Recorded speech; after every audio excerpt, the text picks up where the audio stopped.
Bonjour et bienvenue sur le mur des lamentations. Aujourd'hui, notre commentaire médiatique vous donne un éclairage de la planification des attaques de drones des États-Unis contre l'Irak.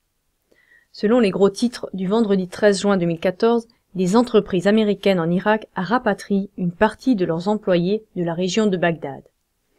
La raison en serait la progression de combattants islamistes d'ISIS en direction de Bagdad. Selon le porte-parole du gouvernement, les États-Unis envisagent des attaques de drones, mais des troupes au sol seraient exclues par Washington. Pour un non-initié, le renoncement de troupes au sol pourrait paraître rassurant. Mais ce n'est pas le cas pour la population concernée. Il s'agit ici de se rappeler les attaques de guerre récentes des États-Unis contre l'Irak, non justifiées car basées sur des mensonges. Les images suivantes montrent de quoi il s'agit lors d'attaques aux drones et elles prouvent pourquoi l'armée américaine fait la guerre seulement par les airs. La technologie devient de plus en plus sophistiquée. Nous avons des bombes intelligentes, des armes de haute précision. Et pourtant, il y a de plus en plus de civils qui sont tués que de soldats. Le nombre de civils tués n'arrête pas de croître depuis la Première Guerre mondiale.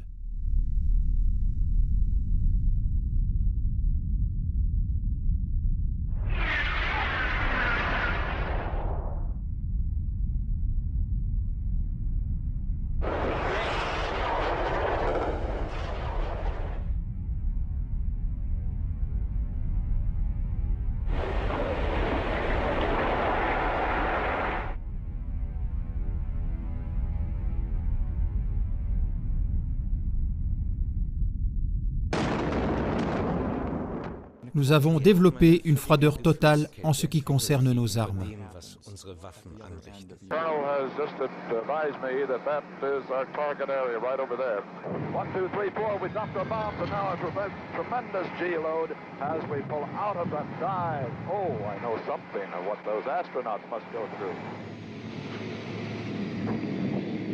Well, Colonel, it's a great way to go to war.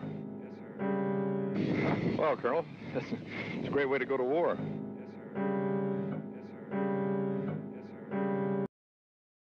Avant même que les États-Unis aient dû rendre des comptes devant un tribunal de guerre international pour leurs crimes de guerre en Irak, déjà, ils menacent de faire de nouvelles attaques de bombes avec de nouveaux arguments. Notre journal Le Mur des Lamentations avait déjà prédit, sans la moindre ambiguïté, que les États-Unis interviendraient encore une fois dans les pays qu'ils ont eux-mêmes déstabilisés. Pour cela, nous diffuserons chaque fois que ce cas de figure se répétera notre court-métrage éducatif intitulé « Comment fonctionnent les guerres modernes ».